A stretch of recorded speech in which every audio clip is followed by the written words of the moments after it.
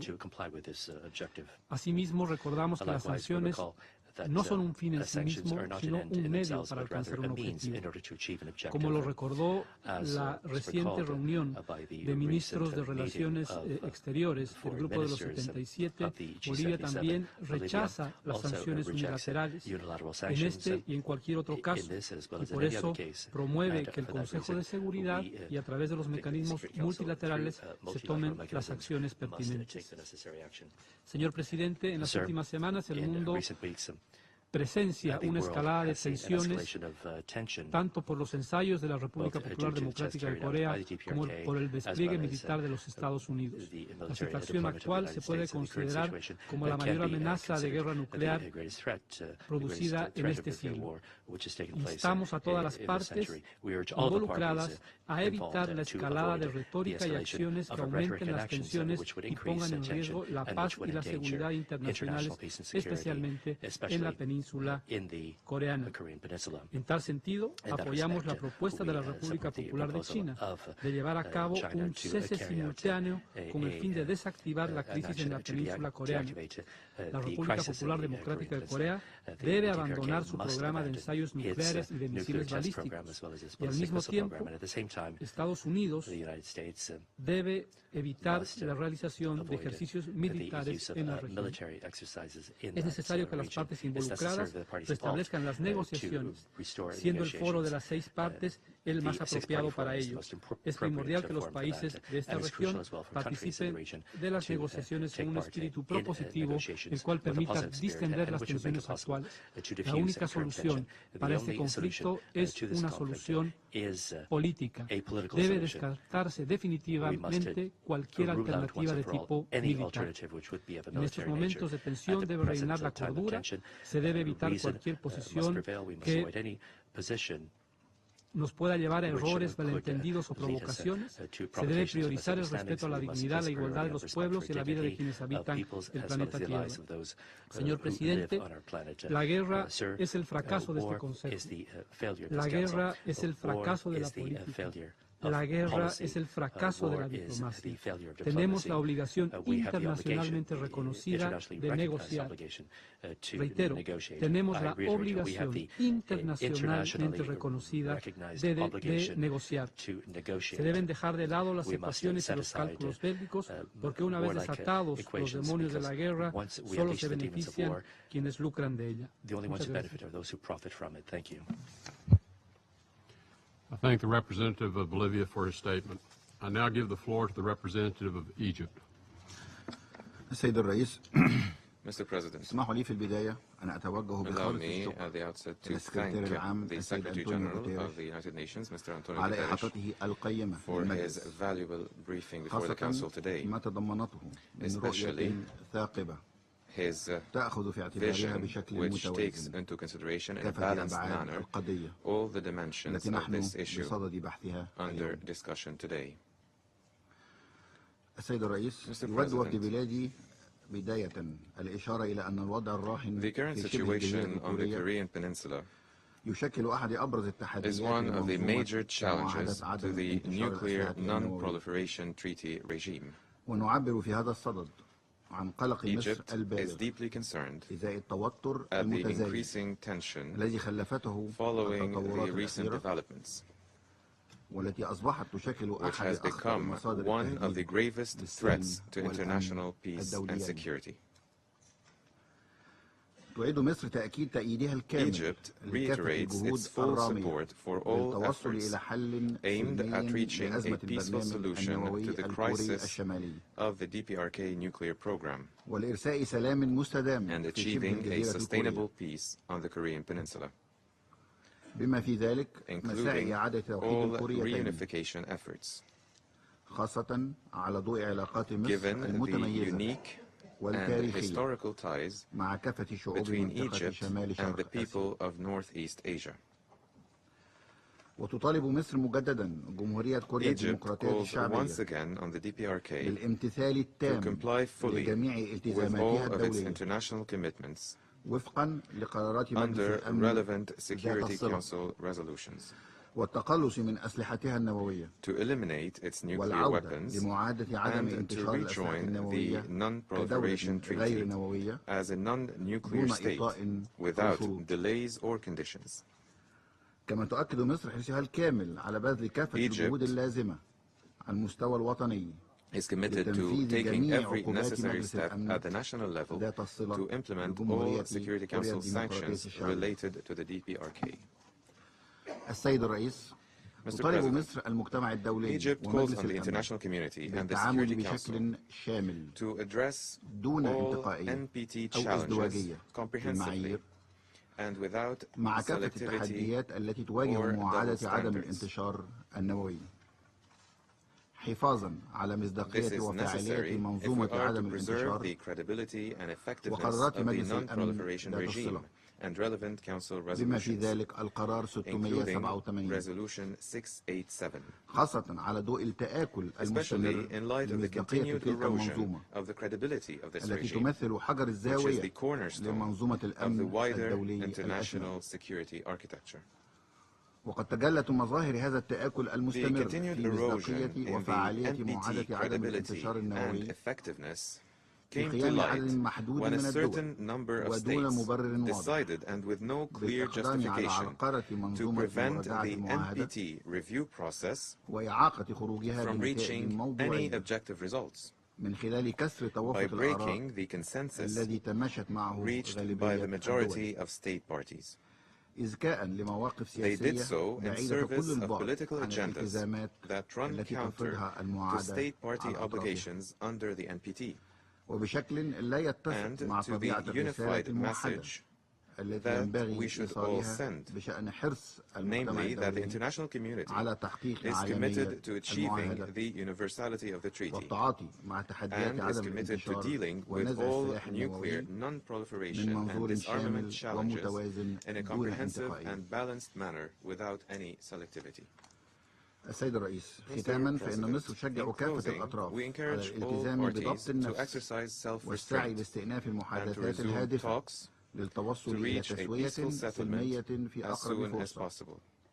ونتوجه في هذا السياق بنداء In this لجمهورية regard, we call كوريا on the الديمقراطية D.P.R.K الشعبية to للتجاوب مع respond مساعي to العودة the calls للحوار for the resumption of the talks والتوقف عن أي and to إجراءات cease من any شأنها زيادة activities that التوتر would lead to والتصعيد. further tension and كما escalation. نطالب كافة الأطراف We also الدولية urge all other الأخرى international parties بتوفير الظروف to المواتية provide the necessary للتوصل conditions لتسوية for an agreed توافقية settlement تكفل that تحقيق would ensure السلم regional والأمن and international الإقليميين peace and security والدوليين على النحو in a manner الذي تستهدفه consistent أهداف with the goals ومبادئ and الأمم principles of المتحدة the UN ومعاهدة عدم and the الانتشار. NPT.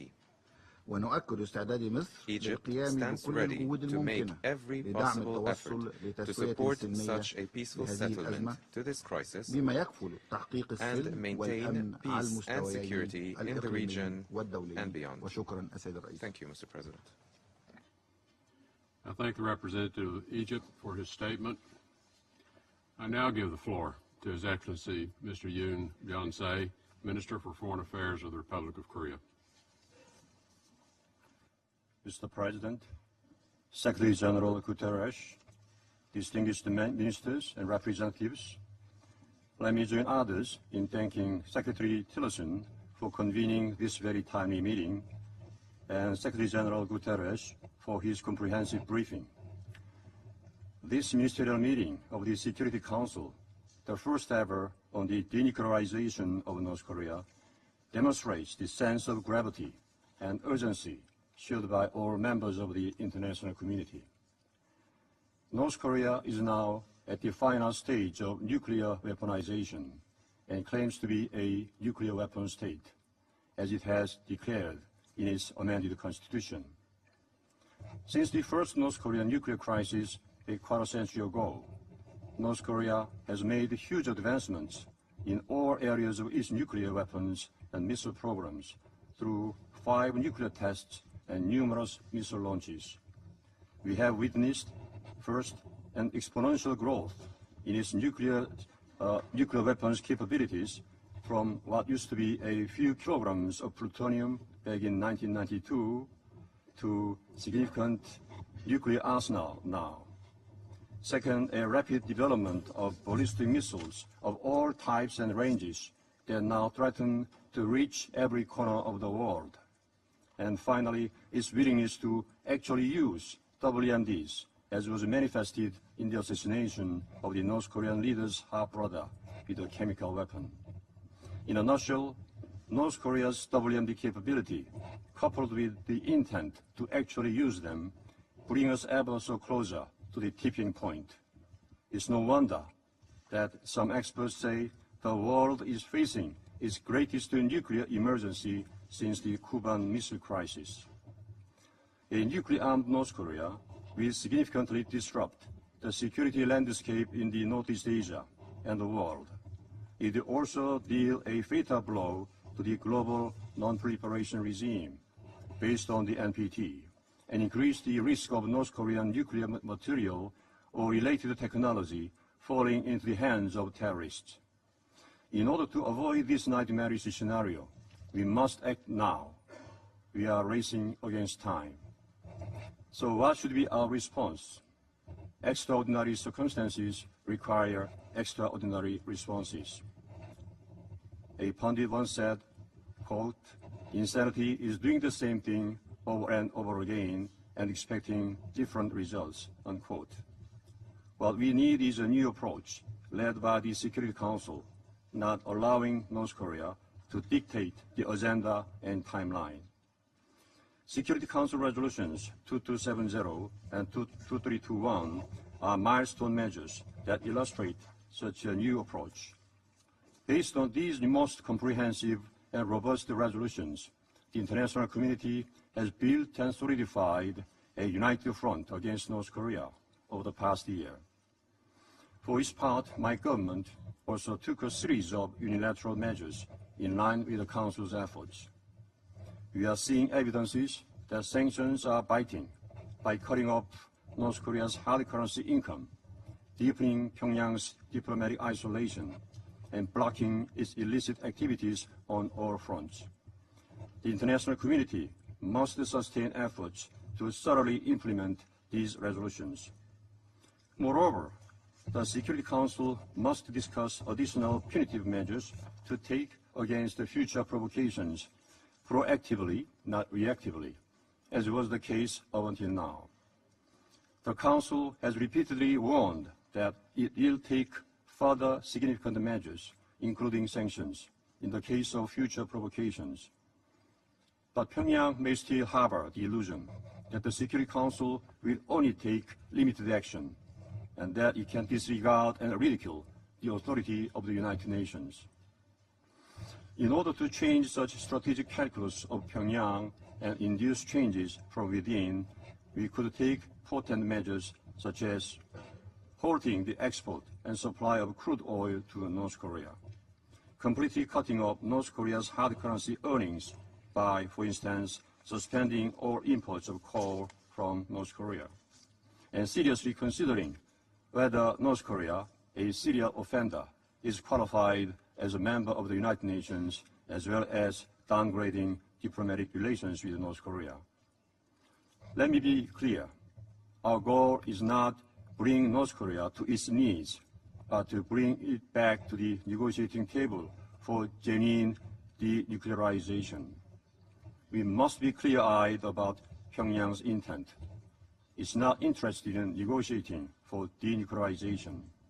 Instead, its game plan is to be recognized as a nuclear weapon state and to negotiate nuclear disarmament as such.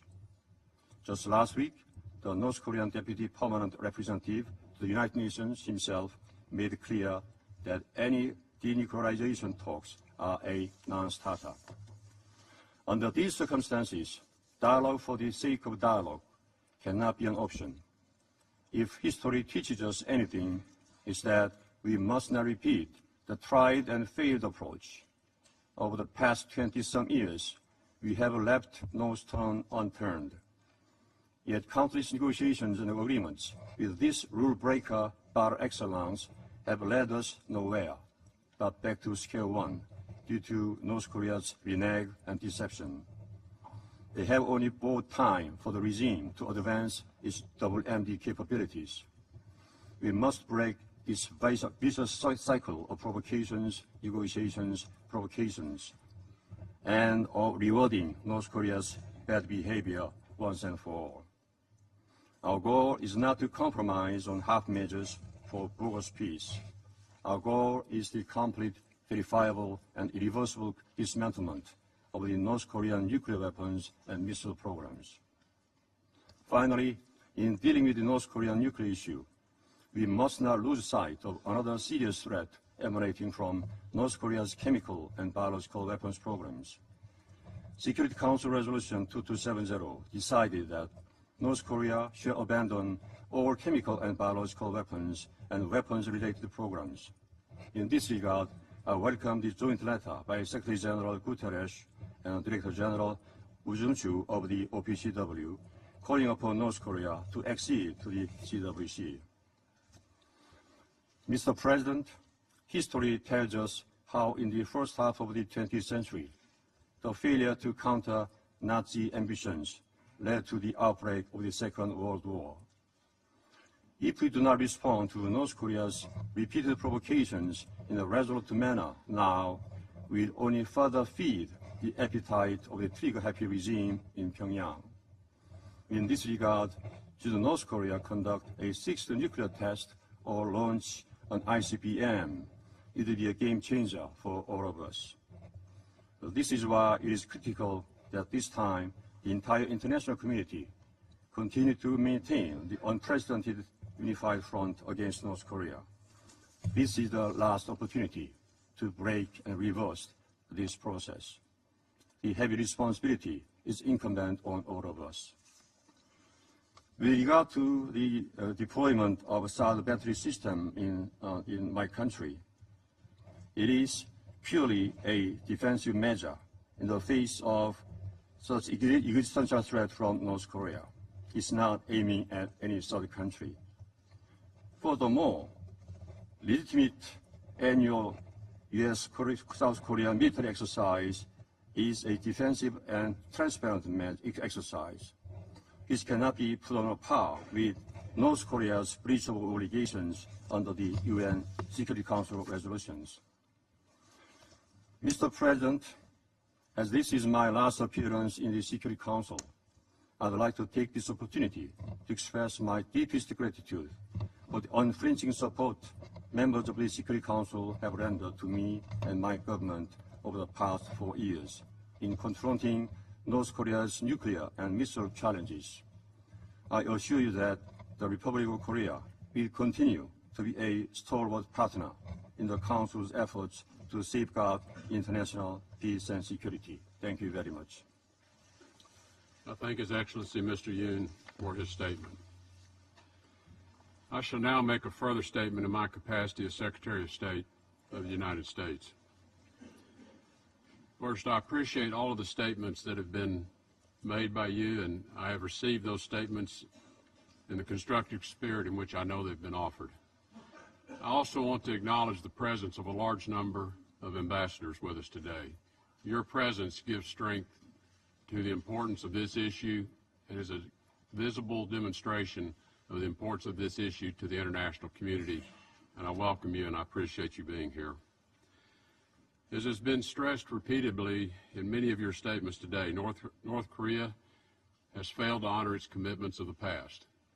It is making promises which it has broken. Had this body fully enforced and stood behind resolutions it had enacted in the past, vigorously enforcing sanctions with full compliance perhaps we would not have found ourselves confronted with the high level of tension that we're faced today. We will not negotiate our way back to the negotiating table with North Korea. We will not reward their violations of past resolutions. We will not reward their bad behavior with talks. We will only engage in talks with North Korea when they exhibit a good faith commitment to abiding by the Security Council resolutions and their past promises to end their nuclear programs. And that is why we must have full and complete compliance by every country to the resolutions that have been enacted by this body in the past. No relaxation in the vigorous implementation of sanctions. And we have called for those sanctions to be extended to other areas as well on a voluntary basis, and we're calling globally for all countries to participate in exerting pressure on North Korea. This is the way you make your voice heard, is through action. Any failure to take action diminishes your vote for these resolutions of the past, it diminishes your vote for future resolutions, and it devalues your seat at this council. We must have full, complete compliance by all members of the council. I thank you.